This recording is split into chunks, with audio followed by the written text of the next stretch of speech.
Generations of students have been taught a narrative that treats slavery as a uniquely American evil. It is routinely presented as our original sin, our specific geographic and moral failure.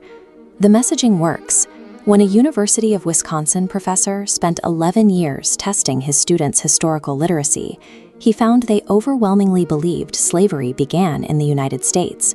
National polls show majorities of the public share this view.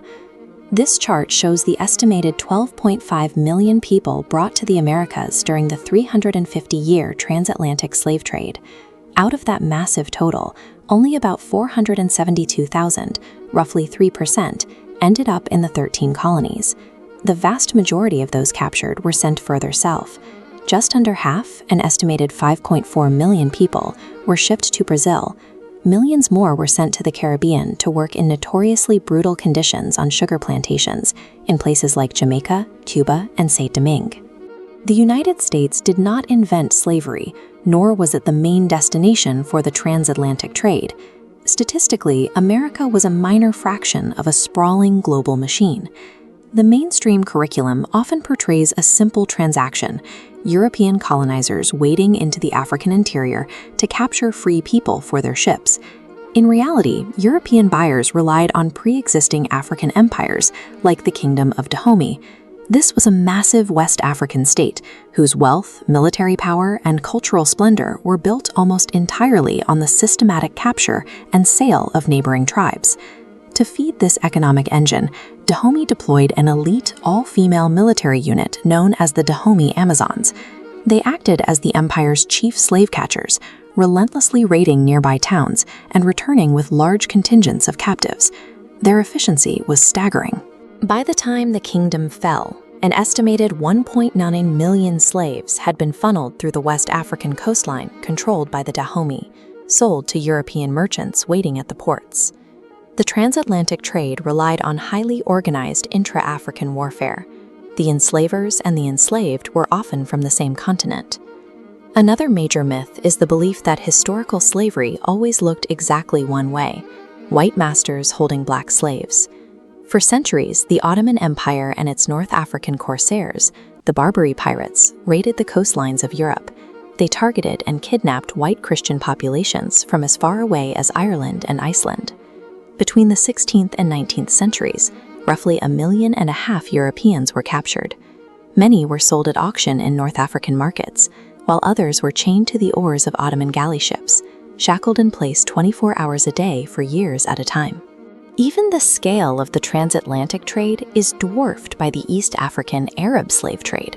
Over 1,300 years, an estimated 17 million East Africans were sold into slavery by Arab merchants in a system characterized by mass castration and horrific mortality rates. Human bondage was driven by power, geography, and opportunity. It was a universal tool of conquest, not something defined by modern concepts of race. Finally, many are taught that slavery is a relatively recent phenomenon, an institution born out of the rise of Western capitalism. However, the practice is as old as civilization itself. Clay tablets from 3300 BC Babylon detailed the legal prices for human infants, and by the time of the Code of Hammurabi, laws strictly defining slaves as property were fully institutionalized. The classical societies of Greece and Rome were also built on the backs of millions of captives. In ancient Greece, the philosopher Aristotle openly declared, quote, "Some men are by nature free and others slaves."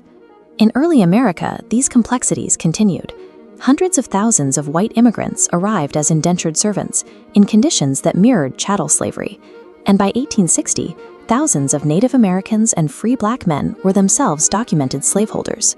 Slavery was never a modern Western anomaly. It was the brutal baseline of human civilization across all eras and cultures. When you trace the history of global slavery, you find a chaotic web spanning the entire planet. If human bondage creates an unpayable modern debt, then every civilization on Earth owes reparations to every other. This map shows the world as it stood in the year 1800. At that time, human bondage was entirely legal everywhere. There was not a single country on Earth that had abolished the practice by law. Over the next century, a profound moral shift occurred. The global abolition of slavery was driven entirely by Western nations and societies under European pressure. This shift cost immense blood and treasure. The British Royal Navy spent decades patrolling the African coast to intercept slave ships, and in America, nearly 400,000 Union soldiers died in a civil war that culminated in the 13th Amendment. Western civilization stands alone as the only power in human history to prioritize moral guilt over economic profit, ultimately bleeding itself dry to abolish the institution of slavery once and for all.